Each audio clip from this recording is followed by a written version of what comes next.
যে আমাৰ অবিভক্ত গোৱালপাৰা জিলাৰ দক্ষিণ পাৰ মানে খৰমুজাৰ পৰা আৰম্ভ কৰি মানকাছৰ বৰ্ডাৰলৈকে বিস্তীৰ্ণ এৰিয়াত প্ৰতি বছৰ ক'তবা নহয় ক'ত মানে গৰাখহনীয়া হৈয়ে থাকে। বেছিকৈ গৰাখহনীয়া হৈ আছে আমাৰ এই ফকীৰগঞ্জ অঞ্চলত। ফকীৰগঞ্জ অঞ্চল চিন্তা কৰিব পাৰিলে ইয়াৰ পৰা আৰম্ভ কৰি কমে 15-16 কিলোমিটাৰ ভাঙি ভাঙি ভাঙি ভাঙি ভিতৰত সোমাই গৈছে। আজি এটা ফিটাৰ নিচিনা অঞ্চল আছে, অঞ্চলখিনিত ফিটা অলপ মানে ছিঙি গ'লেই আমাৰ মেঘালয় সীমাত পাই যাব। আমি অলপখিনি ঠাই আছে, কোনো কোনো ঠাইত আধা কিলোমিটাৰ, কোনো কোনো ঠাইত তাতো কম।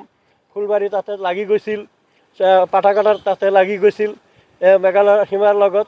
এনেকুৱা অৱস্থা হৈছে যে আমি অসমৰ মানচিত্ৰৰ পৰা দক্ষিণ পাৰ যেটা এৰিয়া আছে, যে ধুবুৰী জিলা আমাৰ দক্ষিণ শালমাৰা মানকাছাৰ জিলাৰ দক্ষিণ পাৰে নদীৰ পাৰে পাৰে প্ৰতি বছৰ যে গৰাখহনীয়া হৈ আছে, গৰাখহনীয়া প্ৰতিৰোধৰ কাৰণে আমি দীৰ্ঘদিন ধৰি বিভাগীয় কৰ্তৃপক্ষ ৱাটাৰ ৰিচোৰ্চ ডিপাৰ্টমেণ্টৰ মানে চিফ ইঞ্জিনিয়াৰ অফিচতো গৈছোঁ। আমি স্মাৰক পত্ৰ দিয়াৰ কাৰণে আমি আমাৰ ভাৰতৰ প্ৰধানমন্ত্ৰী তাতে গৈছিলোঁ, ৱাটাৰ ৰিচোৰ্চ মিনিষ্টাৰ মানে C.R. পাটিল তেখেতৰ ওচৰত গৈছিলোঁ। তেখেতসকলে কৈছিল আপোনালোকৰ এই সমস্যা সমাধান হ'ব। আমি খুব আশাবাদী আছিলোঁ যে আমাৰ সমস্যাবিলাক সমাধান হ'ব। আমাৰ অঞ্চলৰ যিটো সাংসদ তেখেতৰ ওচৰত গৈছিলোঁ, তেখেতক এটা মেমৰেণ্ডাম দি থৈ আহিছিলোঁ। তেখেতক ঘৰত পোৱা নাছিলোঁ আমি, তেখেতে বাহিৰত ওলাই আছিল, কথা দিছিল আমাৰ লগত দেখা কৰিব। আজিলৈকে কিন্তু তেখেতে দেখা নকৰিলে। মানে অকৰ্ম এটা আমাৰ সাংসদ ইয়াৰ পৰা নিৰ্বাচিত হৈছে। তেখেতে আমি এটা অবিভক্ত গোৱালপাৰা জিলাৰ দক্ষিণ পাৰৰ সমূহ ৰাইজক একেলগে এটা কমিটি কৰিছিলোঁ। এই কমিটিৰ তৰফৰ পৰাই গৈছিলোঁ। ইয়াত দল মত নিৰ্বিশেষে সকলো স্তৰৰ মানুহ এই কমিটিৰ লগত জড়িত।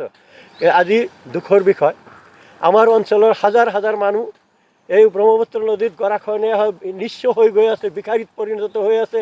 মানে তেওঁলোকে ক'ত যাব, যোৱাৰ কোনো ঠাই নাই। আমাৰ এই জিলাৰ বাহিৰত গ'লে তেওঁলোকক বিভিন্ন ধৰণৰ হেৰাছমেণ্ট কৰি আছে, বহিৰাগত বা বাংলাদেশী হিচাপে হাৰাশাস্তি কৰি আছে। এনেকুৱা অৱস্থা। আজি আপুনি যিখন ঘৰত, ইয়াতে মোৰ পিছফালে যিটো ঘৰখন, এইটো আমাৰ কমৰুজ্জামান ভাইৰ ঘৰ। তেখেতে ৰেডিঅ' মেকাৰৰ কাম কৰি পইচা অৰ্জন কৰি ইয়াতে ঘৰ বনাইছিল, ইয়াতে মাটি কিনিছিল। তাৰ ভাই ককাই সকলো মানে আত্মীয় স্বজন এইটো চটলাৰ পাৰৰ পৰা সম্পূৰ্ণ চটলাৰ পাৰ ব্ৰহ্মপুত্ৰ নদীত বিলীন হৈ গৈছিল। সম্পূৰ্ণ মানুহ ইয়াতে আহি এটা নতুন গাঁও তৈয়াৰ কৰিছিল, এটা কলনীৰ নিচিনা।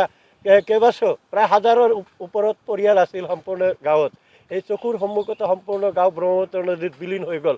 আজি আমাৰ বিভাগীয় কৰ্তৃপক্ষ আছে, আমাৰ বিভিন্ন চৰকাৰৰ প্ৰতিনিধি আছে, আমাৰ বিভিন্ন চৰকাৰ গৈছে। এই চৰকাৰে এটা কথা দিছিল আমাক, এই কামখিনি অঞ্চলখিনি ৰক্ষা কৰাৰ কাৰণে এটা বিজ্ঞানসন্মত প্ৰতিশ্ৰুতি তেওঁলোকে দি গৈছিল। পীযুষ হাজৰিকা মহোদয় তেখেতে ৱাটাৰ ৰিচোৰ্চ এই অঞ্চলত আহিছিল, কিন্তু আজি নকৰিলে। আমি খুব দুৰ্ভাগ্য আমাৰ কাৰণে। আজি চৰকাৰ শপত লৈ আছে, আমি আশা কৰোঁ তেওঁলোকৰ ওচৰত দাবী জনাওঁ অনতিপলমে এই অঞ্চলখিনি ৰক্ষা কৰি হাজাৰ হাজাৰ দুখীয়া মানুহক, মানে যিহেতু উৰ্বৰ মাটি, এনেকুৱা উৰ্বৰ খেতি মাটি ক'তো নাপাব, বিভিন্ন ধৰণৰ খেতি হয়। আৰু এই মানে খেতিয়কসকলে আজি নিঃস্ব হৈ গৈ আছে, পথৰ ভিকাৰীত পৰিণত হৈছে, ঠেলা ৰিক্সা দিন হাজিৰা কৰি খাব লগা অৱস্থা হৈছে। এই অৱস্থাৰ পৰা ৰক্ষা কৰাৰ কাৰণে এই অঞ্চলখিনি ৰক্ষা কৰা বান্ধ দিয়াৰ এটা ব্যৱস্থা অতি দ্ৰুত যাতে কৰে, তাৰ কাৰণে আমাৰ এই আজি যে চৰকাৰ শপত লৈ আছে তাৰ ওচৰত দাবী জনাই আছোঁ। আৰু এইখিনিতে আমি অঞ্চলৰ সমূহ ৰাইজক এটা আহ্বান জনাইছোঁ যে আপোনালোকে ব্যক্তিগত আমি সমূহ ৰাইজে অঞ্চলখিনি ধ্বংস ক'বলৈ পৰা ৰক্ষা কৰাৰ কাৰণে আমিও মানে ৰাইজৰ পক্ষৰ পৰা কিবা এটা কৰিব পাৰোঁ নেকি। আজি মেগাটিভ যিটো ওলাইছে, মেগাটিভ দি যদি ৰাইজে এটা চেষ্টা কৰে, তথাপি আমি কিছুখিনি অঞ্চল ৰক্ষা কৰিব পাৰিম। ফকীৰগঞ্জত যদি বৰৈবাৰীত বান্ধটো নহ'লহেঁতেন, ফকীৰগঞ্জ বজাৰ যোৱা বছৰতে গ'লহেঁতেন। আৰু দক্ষিণ অঞ্চলে ভয়াৱহ যিটো গৰাখহনীয়া আছিল সেইটো বন্ধ নহ'লহেঁতেন। সেইকাৰণে ৰাইজৰো ওচৰত আহ্বান জনাই আছোঁ যে আপোনালোকে ওলাই আহক, আমাৰ অঞ্চলখিনি ৰক্ষা কৰাৰ স্বাৰ্থত